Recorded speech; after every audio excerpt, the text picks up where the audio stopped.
Perum Bulog menegaskan penerima bantuan pangan tak boleh terlibat judi online atau terorisme.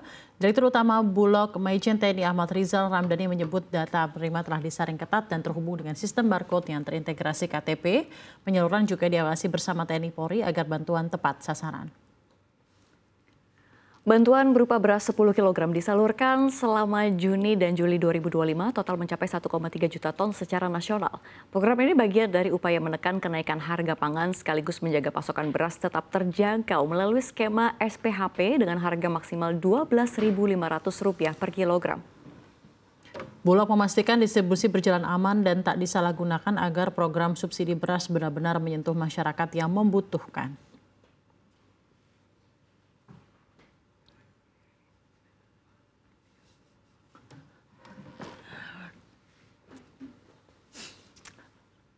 Ya ini patut diapresiasi, good job Pak Rizal gitu ya. Ini memang pemain judul itu nggak usah dikasih angin gitu ya. Jangan sampai memang bantuan pemerintah malah disalahgunakan. Meskipun Syafrina ini dalam bentuk bantuan beras. Tapi kalau salah sasaran tetap aja ya. Jadi seolah-olah ya pasti akan terlihatnya disalahgunakan. Ya benar-benar karena dapat bansos beras, uang seharusnya buat beli beras kan jadi masih aman tuh. Nah kalau orang yang benar uang itu bisa dipakai untuk biaya anak sekolah atau kebutuhan pokok lainnya. Kalau orang yang nggak benar sepertinya jadi pecandu judol gitu ya. Uangnya bisa buat deposit judol kan malah bahaya. Betul sekali, tapi kalau misalkan melihat hal ini saya juga heran ya Syafrina ya.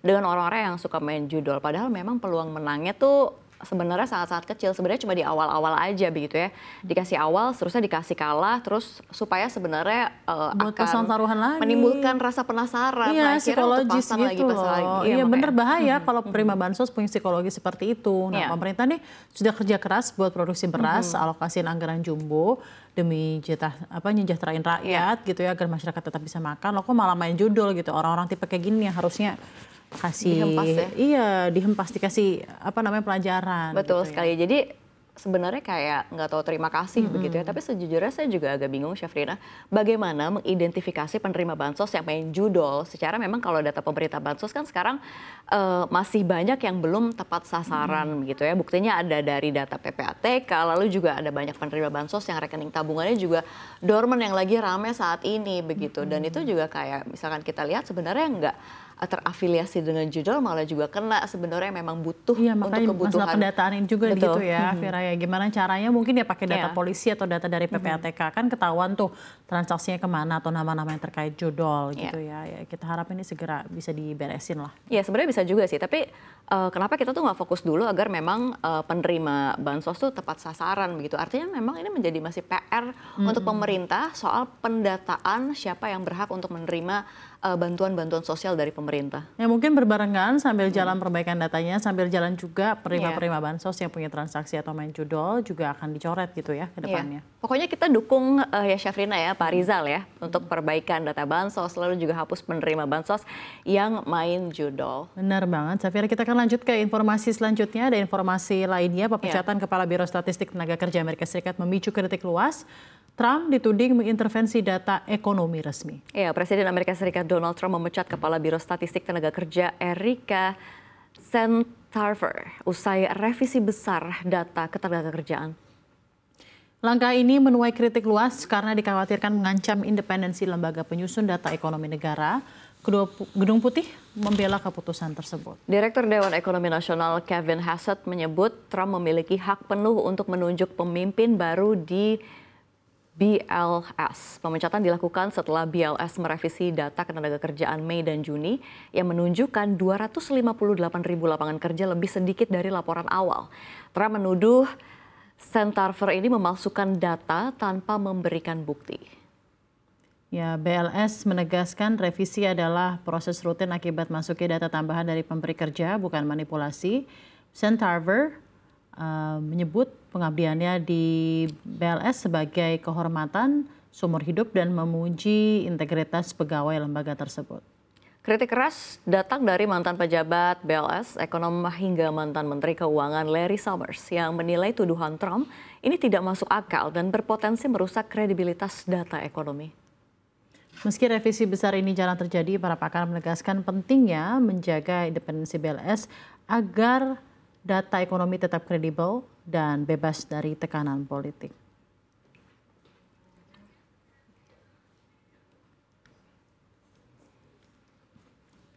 Ya, ini kalau kita lihat lagi-lagi ini drama Trump Selalu deh begitu. dramanya Trump ya. Kalau kamu dukung siapa nih, Trump atau BLS? Kalau saya pribadi berpandangan lembaga yang mengelola data apapun ya harus independen, nggak boleh ada intervensi. Kalau di Indonesia ada PPS gitu ya, BMKG, ada Badan Informasi Geospasial, masih banyak lagi. Nah mereka ini harus independen, jangan ada kepentingan apapun gitu ya. Betul, sebenarnya masalahnya revisi yang dilakukan BLS ini sebenarnya sudah cukup signifikan begitu ya. Makanya Trump ini kecewa, mungkin juga sampai murka begitu ya, lalu memecat kepala bironya. Oke lah kalau misalkan revisi itu biasa, tapi kalau misalkan revisinya cukup signifikan, ini sebenarnya bisa mengganggu kepercayaan dunia bisnis kepada pemerintah Amerika Serikat juga. Bener banget. Revisi data mungkin akan membuat pelaku usaha bingung, tapi badan yang mengelola data harus bersih, harus integritas, harus independen. Karena kalau enggak ya sangat rawan dengan kepentingan politik. Bisa jadi ini dugaan ya, Trump kan ingin agar suku bunga turun gitu ya, karena kondisi ekonomi sudah membaik menurut dia gitu ya. Nah kalau data lapangan kerja rendah ya pasti kecewa dan akhirnya suku bunga nggak turun-turun lagi. Itu, jadi kayak sebenarnya bisa di-tweak gitu lah. Di-tweak, bener deh. Tapi kalau misalkan, ini baru dugaan ya, tapi kan Trump kan sebenarnya menuding ada manipulasi data. Sebenarnya itu harusnya bisa dibuktikan juga. Iya, kalau menurut saya enggak sih. Lembaga seperti BLS ini harusnya punya integritas karena menyangkut hajat orang banyak. Masa sih harus melakukan manipulasi data gitu ya? Apa coba tujuannya ya kan? Iya juga sih. Tapi kalau misalkan kita lihat berita lengkapnya, jadi keputusan Trump memecat kepala biro ini menuai kritik begitu ya dari pejabat mantan BLS sampai juga ekonom terkemuka ini langsung angkat suara begitu terkait tuduhan ini. Iya, keputusan seperti ini harus dikritik karena Trump memang suka main pecat-pecatan gitu ya. Go the Fed aja diancam dipecat. Bahkan setiap kali akan harus setelah rilis Fed rate keluar lagi ancaman ada pemecatan. Jadi kayak dikiranya semua ini bisa dia kontrol. Padahal kan sebenarnya ada emang lembaga-lembaga negara yang independen gitu ya, Fir. Iya, apalagi Jerome Powell juga diancam terus, kasihan begitu ya. Tapi kalau misalkan jadi nggak bisa kerja begitu ya. Dan sebenarnya nggak mau, sebenarnya karena memang kalau nggak mau diturunin suku bunga, tapi kenyataannya Trump memang nunggu Powell lengser, dan emang sebetulnya 2026 juga akan lengser begitu, tapi kayak digangguinnya udah mulai dari sekarang. Baik gitu. Dramanya aja gitu ya, Trumpnya capek jadinya. Jadi kita harapkan tapi tentunya dengan intervensi-intervensi ini tidak serta-merta mengganggu data-data yang sebenarnya faktual gitu ya. Betul sekali. Amerika Serikat. Kita ke informasi selanjutnya, sebuah rumah sakit swasta di Thailand kena denda 1,21 juta baht atau sekitar 600 juta rupiah setelah rekam medis pasien dalam bentuk dokumen kertas ditemukan sebagai bungkus camilan renyah yang dikenal dengan nama Lokal Kanom Tokyo. Ya, Komite Perlindungan Data Pribadi Pemerintah Thailand atau PPDC juga menjatuhkan denda sebesar 16.940 baht bahkan kepada perusahaan yang ditunjuk oleh rumah sakit tersebut untuk memusnahkan data pasien. Pihak rumah sakit mengaku telah menyerahkan proses pemusnahan dokumen kepada sebuah perusahaan kecil, tetapi terjadi kegagalan pengawasan. Pemilik usaha sudah mengakui kesalahannya dan menjelaskan dokumen-dokumen tersebut bocor setelah disimpan di tempat mereka. Dalam kasus lain, PPDC juga mengungkapkan ada lembaga pemerintah yang membocorkan data pribadi lebih dari 200.000 warga setelah mengalami serangan cyber pada aplikasi web miliknya. PPDC langsung melakukan asesmen dan menemukan adanya sistem keamanan yang lemah seperti penggunaan kata sandi yang mudah ditebak, tidak adanya penilaian risiko, serta ketiadaan perjanjian pemrosesan data dengan pengembang aplikasi web tersebut. Total denda sebesar 153.120 baht dijatuhkan kepada lembaga tersebut dan kontraktor swasta yang terlibat. Sejak tahun 2024, PPDC telah menyelesaikan 6 kasus pelanggaran data pribadi dengan total denda menjadi 21,5 juta baht.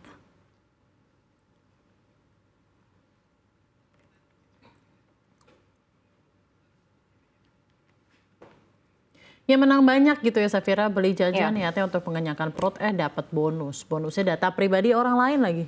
Tapi ini menarik ya, pemerintah Thailand tuh kayak benar-benar kayak fokus soal ini dan juga sebenarnya ini penting sekali. Tapi kalau misalkan kayak melihat fenomena yang ada di RI sendiri begitu, bahkan data pribadi itu seenaknya jual ada di abang-abang gorengan gitu. Bayangin aja kita beli gorengan, tapi kertasnya itu kertas ijazah orang, itu kan kayak miris banget kan Syafrina. Dan tapi kalau misalkan kita lihat sebenarnya tidak ada pergerakan dari pemerintah sendiri begitu, bahwa memang data pribadi itu sangat penting dan memang tidak boleh diumbar begitu aja begitu ya, dan itu sensitif sekali sebenarnya. Benar banget. Ijazahnya Pak Roger atau Bu Rohana bukan ya? Cuma yang salutnya otoritas Thailand langsung gerak cepat gitu ya, gercep untuk menindak pihak yang kecolongan. Sebenarnya pihak rumah sakit swasta nggak salah 100% ya, tapi yang salah adalah pihak yang ditunjuk untuk memusnahkan data itu. Jadi keteledoran. Cuma ya fair aja pihak Thailand beri denda untuk efek jera gitu. Iya, tapi betul sekali Syafrina, karena memang rekam medis itu kan adalah data pribadi ya, yang memang hanya boleh diakses oleh pihak-pihak yang berkepentingan. Jadi kayak dengan persetujuan pasien juga tentunya. Kalau di Indonesia sendiri bahkan kerahasiaan rekam medis diatur di dalam undang-undang. dan mungkin di Thailand juga. Jadi memang kalau ada kesalahan seperti itu perlu ditindak lanjut dengan tegas begitu. Nah, karena fenomenanya hampir-hampir mirip dengan Indonesia, sebenarnya ini bisa menjadi pelajaran gitu ya buat kita untuk perlindungan data pribadi. Semoga saja kabar ini terdengar oleh otoritas kita dan ada penindakan tegas terhadap pihak-pihak yang tidak bisa menjaga kerahasiaan data pribadi, terutama data pasien. Ya, kalau memang mau memusnahkan data-data pribadi yang sudah dicetak, Syafrina, atau memang sudah difotokopi, ini bisa di double check sebenarnya ya, benar atau tidak data tersebut sudah dimusnahkan atau justru berakhir di pasar loak, terus dibeli orang lain untuk dijadikan bungkus gorengan. Kan kasihan sebenarnya data yang bisa dibaca. Emang sih kita nggak kenal, tapi kan sayang banget melihat hal itu. Apalagi kalau misalkan itu terjadi di kita bagaimana gitu. Iya benar, apalagi misalnya keluarga kita yang terjadi. Tapi ya poinnya confidential, jadi mungkin bisa data tersebut nggak usah di print kali ya. Sekarang kan apa-apa sudah digital, KTP, ada IKTP, jadi seharusnya tidak usah lah ya difotokopi. Semua data kan sudah terintegrasi, jadi kan sebenarnya bisa meminimalisir kebocoran data gitu ya. Seperti ini. Tapi yang tadi di Thailand begitu ya, ini kalau misalkan data secara daring pun bisa kena retas ya, Syafrina. Jadi mungkin ini bisa jadi hal lain yang perlu diperhatikan oleh pemerintah kita begitu ya. Penguatan keamanan cyber juga sangat diperlukan. Tentunya ini kalau misalkan kita lihat agar data-data masyarakat nggak bocor kemana-mana. Yang kita sebenarnya nggak bakal tahu juga ya data yang bocor itu disalahgunakan untuk apa. Betul, kalau data kita dipegang oleh orang yang salah, kayaknya kita tuh hanya bisa surrender gitu ya. Pasrah, karena benar-benar kita tidak tahu apa yang bisa dilakukan oleh orang-orang di luar sana terkait data kita. Nah semoga keamanan data kita bisa dijaga dengan baik ya harapannya.